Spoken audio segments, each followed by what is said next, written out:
Good morning, students. Today I am going to discuss an important 5-mark question from Chapter 4, Class 12th. Chapter is Reproductive Health and the topic is Assisted Reproductive Technology. Now, this technology is used by infertile couples if they have any of such problems. Either male is infertile or female is infertile. If they can produce the gametes but female cannot support a baby, that is pregnancy cannot be supported by the female uterus, or if any one of the parents have some genetic abnormalities and they don't want such abnormality to transfer in their child, in such cases also such technologies can be used. Now one by one we'll discuss the various methods. Number 1 is ovulation induction, artificial insemination, which is also known as intrauterine insemination. We can use donors, male donor, female donor, or embryo donor. In vitro fertilization, that is not in natural conditions, means in lab conditions we do fertilization. Intracytoplasmic sperm injection, then surrogacy. We will discuss all these methods one by one.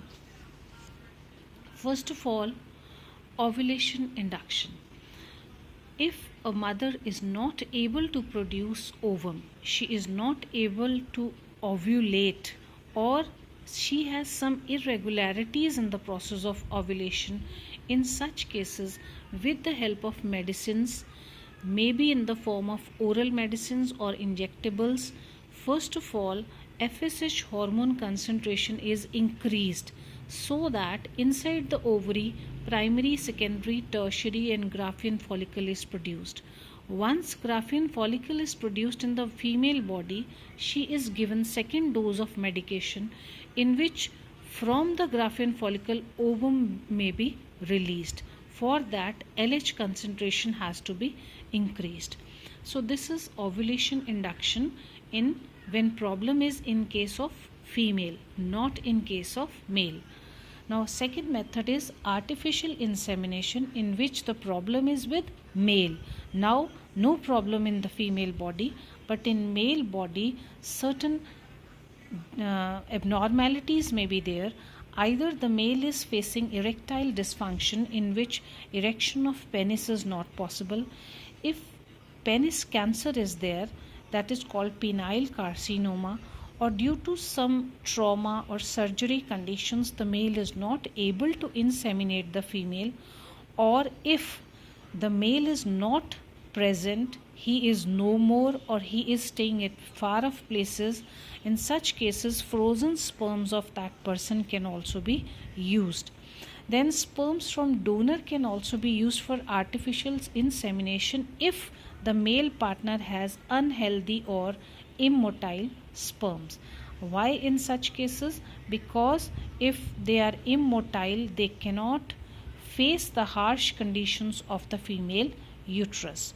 In this case, in artificial insemination, no problem is with the female. She is able to produce egg. She has healthy fallopian tube, no blockage. She has healthy uterus. So artificial insemination is used when male partner has problem. Next is donor. Now first of all, GIFT. This is used when female donor is used.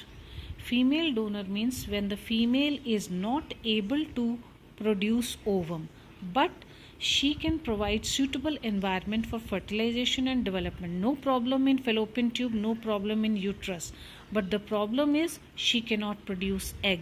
In that case, we can take egg from some other donor. Now we can also take sperms from those in those cases when male is having problem in production of sperms. Either he is not able to produce sperms, or he has low count of sperms, or abnormal sperms are being produced, or he is having some genetic disorder, he doesn't want those diseases to be transferred to the offsprings. In such cases, sperms can be obtained from a donor. We can also obtain embryo from a donor when the conditions are not suitable for fertilization in the female body. In the female body, when fallopian tube does not support fertilization, this is fallopian tube, if it does not produce fertilization, then directly embryo is transferred, because fertilization cannot be supported but implantation is supported in the female body. In that case, embryo can be obtained from a donor. Then coming to next, that is very important, in vitro fertilization, which is also known as test tube baby. In this case, fertilization is done in the lab conditions. First of all, hormone stimulation means the female is introduced with some medicines to increase the follicle stimulating hormone and luteinizing hormone in the female body, so that ovulation can take place. We can use any injections or medicines. Then egg retrieval. From the ovary of the female, egg is obtained with the help of needles, injections, egg is taken out. Then in the lab conditions, fertilization is done and embryo is developed. Embryo, if it is developed up to 8 blastomere condition, then transferred in the female body, it is called ZIFT. Up to 8 blastomeres, it is also known as morula. It is transferred inside the fallopian tube, and this is called zygote intrafallopian transfer. Now, if it is above morula condition, that is blastocyst condition, in which more than 8 cells are there in the embryo, then it is known as intrauterine transfer. Means now it is in the blastocyst condition, embryo is in the blastocyst condition, and it is introduced into the uterus. Now it is called intrauterine transfer. In your book, these two terms are given, ZIFT and IUT. ZIFT means when it is introduced in the fallopian tube, and now it is in the 8 blastomere condition, which is also known as morula. If it becomes blastocyst, then it is introduced into the uterus. Next we come to intracytoplasmic sperm injection. This means directly sperm is introduced into the cytoplasm of the egg.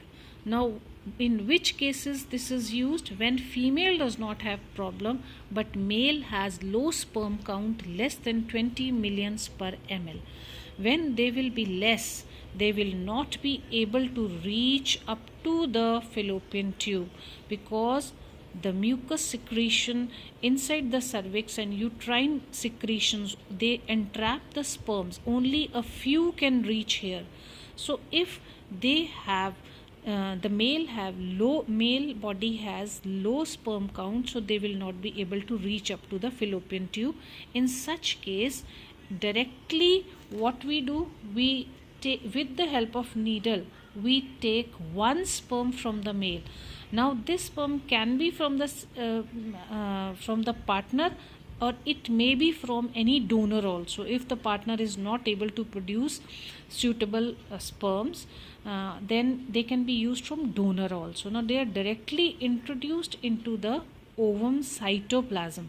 Now this is a holder, we are holding the ovum with the holder, and directly one sperm is, because we need only one for fertilization.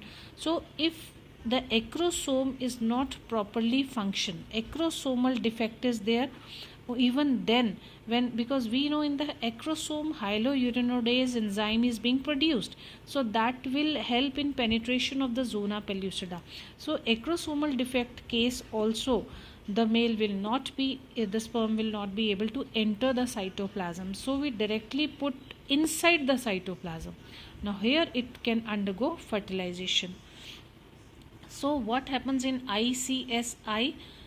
Female has no problem, male has low sperm count, and either acrosomal defect is there in the sperms of the male. So in such cases, directly we can introduce into the cytoplasm.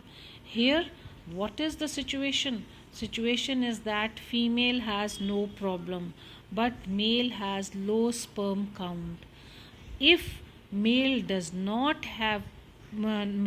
produce sperms, we can take sperm from donor also. In that case also we can do ICSI in lab conditions. Next is surrogacy. Surrogacy means when female partner's uterus conditions are unsuitable for embryo development. Like if he is father, she is mother. He produces sperms, mother produces egg.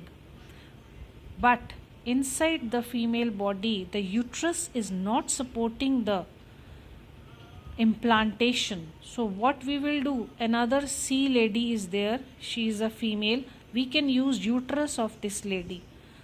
We can undergo the process of fertilization in the lab conditions. We can develop the embryo and introduce the embryo in the uterus of this female. अगर GIFT करेंगे तो इस female के Fallopian tube में करेंगे. अगर नहीं ZIFT करेंगे तो जाइगोट इंट्राफिलोपियन ट्रांसफ़र करेंगे तो इस फीमेल के फलोपियन ट्यूब में करेंगे. एंड अगर हम इंट्रायूट्राइन ट्रांसफ़र करते हैं तो हम इसके यूट्रस में इंट्रायूट्राइन इम्प्लांटेशन करेंगे तो उस फीमेल के यूट्रस में करेंगे.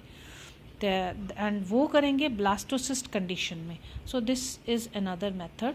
Surrogacy is another method in which another female is used to host the baby of these two parents. So this completes assisted reproductive technology method. We have studied 6 different methods, and one more is their adoption of the child for childless couples, but in that case it is not a technique, it is simply going and adopting a child. So 6 methods we have studied in assisted reproductive technology.